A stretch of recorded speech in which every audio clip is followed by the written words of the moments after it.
Welcome to I news. గత రెండేళ్లుగా ప్రపంచాన్ని భయపెడుతున్న యుక్రెయిన్ రష్యా యుద్ధానికి తెరదించేందుకు అమెరికా అధ్యక్షుడు డొనాల్డ్ ట్రంప్ శత విధాలా ప్రయత్నిస్తున్నారు. ఇటీవల 28 పాయింట్ల శాంతి ప్రణాళికను ముందుకు తీసుకొచ్చిన ట్రంప్ ఇప్పుడు నేరుగా యుక్రెయిన్ అధ్యక్షుడు జెలెన్స్కీపై ఒత్తిడి పెంచుతున్నట్టు వార్తలు వస్తున్నాయి. ట్రంప్ పంపిన ప్రత్యేక ప్రతినిధులు జెలెన్స్కీని కలిసి ఆ చర్చల్లో ఏకంగా ఒక డెడ్ లైన్ విధించినట్టు తెలుస్తోంది. క్రిస్మస్ టైంకి ఈ శాంతి ఒప్పందానికి ఒప్పుకోవాలని ట్రంప్ టీం నుంచి ఒత్తిడి పెరిగినట్టు సమాచారం. యుక్రెయిన్ రష్యా యుద్ధంపై ట్రంప్ ప్లాన్ ఇప్పుడు న్యూ ఫేజ్ కి చేరుకుంది.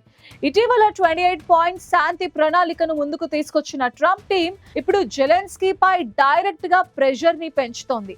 శనివారం నాడు ట్రంప్ ప్రత్యేక రాయబారి స్టీవ్ విట్కాఫ్, ఆయన అల్లుడు జారెడ్ కుష్నర్ యుక్రెయిన్ ప్రెసిడెంట్ జెలెన్స్కీతో 2 గంటలకు పైగా సీక్రెట్ గా మీట్ అయ్యారు.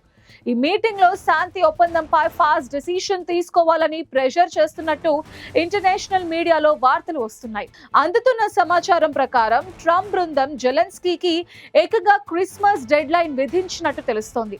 క్రిస్మస్ టైంకి పీస్ అగ్రిమెంట్ కోసం ఓకే చెప్పాలని జెలెన్స్కీపై హెవీ ప్రెషర్ పెట్టినట్టు సమాచారం. ఈ డెడ్ లైన్ గురించి యూరోపియన్ కంట్రీస్ తో చర్చించడానికి టైం కావాలని జెలెన్స్కీ రిక్వెస్ట్ చేసినట్టు తెలుస్తోంది. ట్రంప్ ముందుకు తీసుకొచ్చిన ఈ 28 పాయింట్స్ ప్రణాళికకు రష్యా కంప్లీట్ గా అనుకూలంగా ఉంది. కానీ జెలెన్స్కీ దీన్ని రష్యా రూపొందించిన ప్లాన్ గా తోసిపుచ్చారు. అయితే ఇప్పుడు జెలెన్స్కీ ట్రంప్ డెడ్ లైన్ విషయాన్ని యూరోపియన్ దేశాధినేతలకు చేరవేశారు. ఈ యుద్ధం ఆగడానికి యూరోపియన్ దేశాల తీరే అడ్డుపడుతోందని ట్రంప్ ఇప్పటికే మిత్ర దేశాలపై యాంగ్రీగా ఉన్నారు. ఇప్పుడు వచ్చిన వార్తలతో ఈ శాంతి ఒప్పందానికి నాటో దేశాలు కూడా సానుకూలంగా లేవని తెలుస్తోంది.